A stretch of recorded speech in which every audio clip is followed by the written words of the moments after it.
Chaleureuse salutation à chacun et à chacune de vous en ce temps de Noël. Aujourd'hui, nous étudions les lectures du 3 janvier. Nous continuons à suivre la première lettre à Jean, la première lettre de Jean. Nous sommes au chapitre 2, verset 29, et nous lirons jusqu'au chapitre 3, verset 6. Alors, plongeons-nous dans cette lettre qui est tellement riche, parfois difficile à comprendre, mais tellement inspirante. Et aujourd'hui, nous allons lire de belles phrases dans ce texte. Nous commençons, bien-aimés, puisque vous savez que lui, Jésus, est juste. Reconnaissez que celui qui pratique la justice est lui aussi né de Dieu.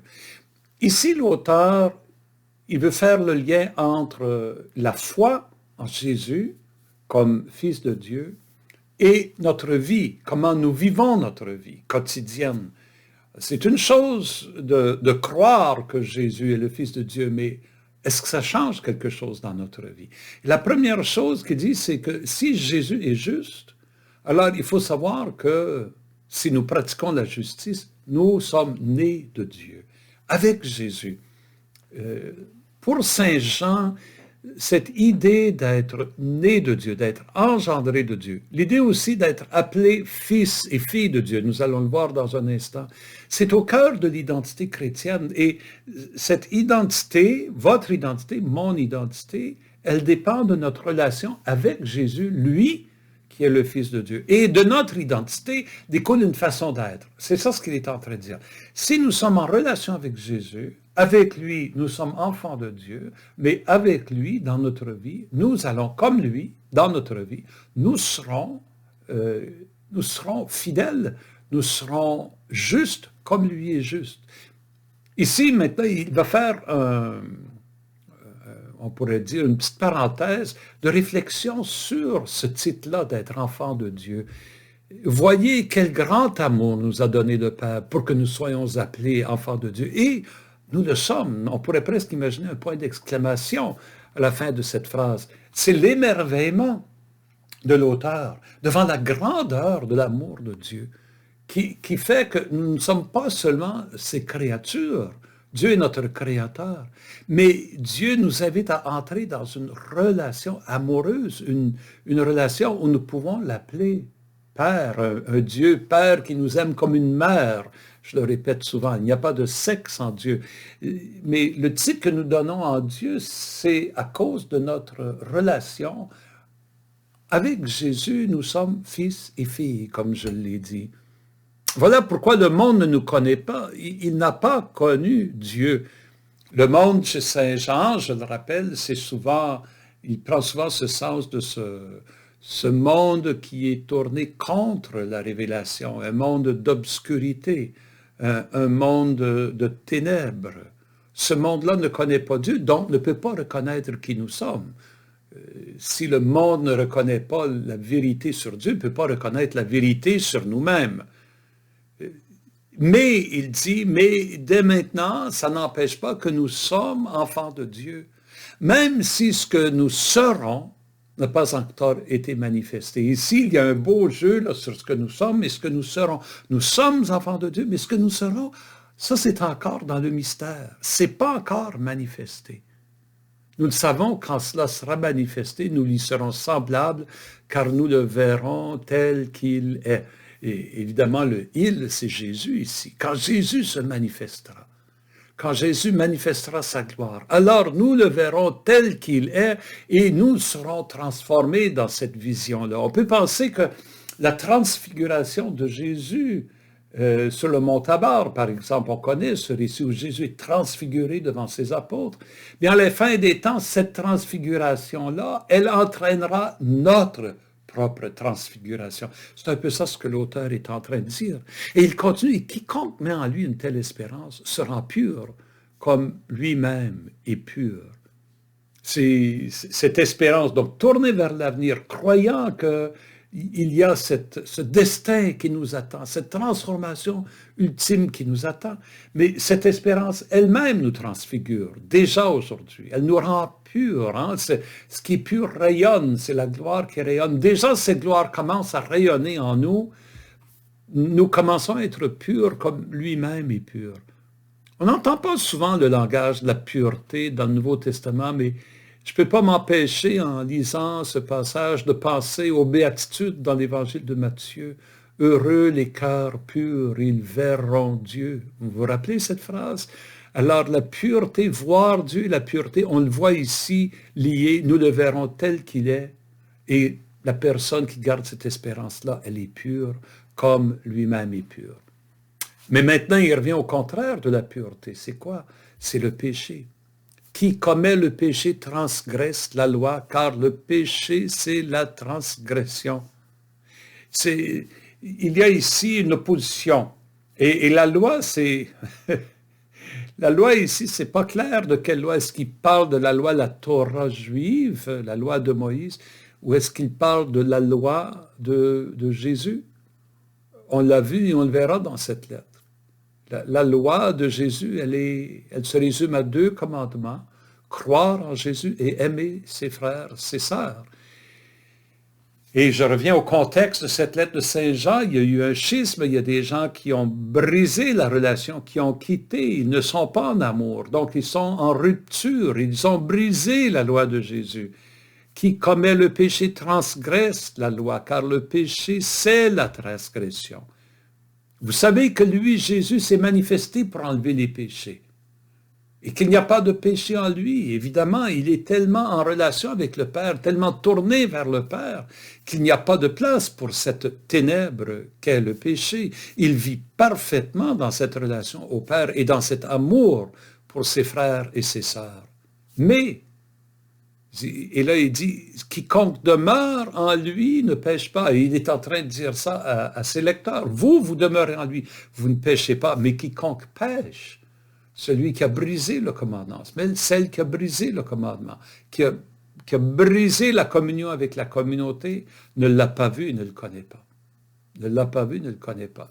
C'est, encore ici, on voit Jean, ses textes, sa pensée, c'est tout noir, tout blanc, hein? C'est soit un, soit l'autre.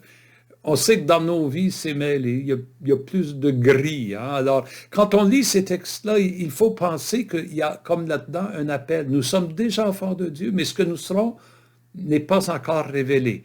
Jésus a enlevé le péché du monde et en autant que nous ne péchons pas, alors nous sommes en union avec lui. Mais, et il s'est manifesté pour enlever ces péchés-là. Mais nous reconnaissons que malgré l'action de l'Esprit en nous, nous continuons à pécher. Nous sommes encore pécheurs. À ce moment-là, il faut toujours revenir. Il faut toujours revenir à celui qui enlève nos péchés, à celui qui est la source de la vie, à ce dire profond d'être enfant de Dieu et de vivre comme les enfants de Dieu. Passons à l'Évangile maintenant. Nous lisons en ces jours qui précèdent l'Épiphanie, entre la fête de Marie, Mère de Dieu, et la fête de l'Épiphanie, le dimanche de l'Épiphanie, nous lisons l'Évangile de Jean, la suite du prologue. Hier, nous avons vu Jean le Baptiste parler de lui-même en disant « Je ne suis pas le Messie, ni Élie, ni le prophète, je suis la voix qui crie dans le désert. » Aujourd'hui, le lendemain, nous continuons l'histoire. Nous sommes, Jean, le chapitre 1, versets 29 à 34. Le lendemain, voyant Jésus venir vers lui. Alors voici que Jésus s'en vient vers ce lieu où Jean le Baptiste baptise. Jean le Baptiste, en voyant Jésus, dit « Voici l'agneau de Dieu qui enlève le péché du monde. » Pour nous, cette phrase, elle va de soi pratiquement. Nous l'entendons à toutes les messes, hein?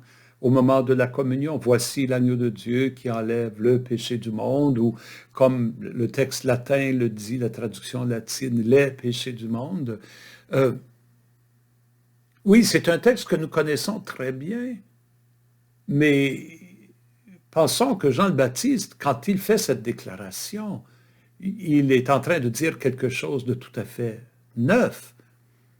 Il applique à Jésus 2 images. Dans une phrase, 2 images. Un, c'est l'image des agneaux qui sont sacrifiés au temple à la Pâque.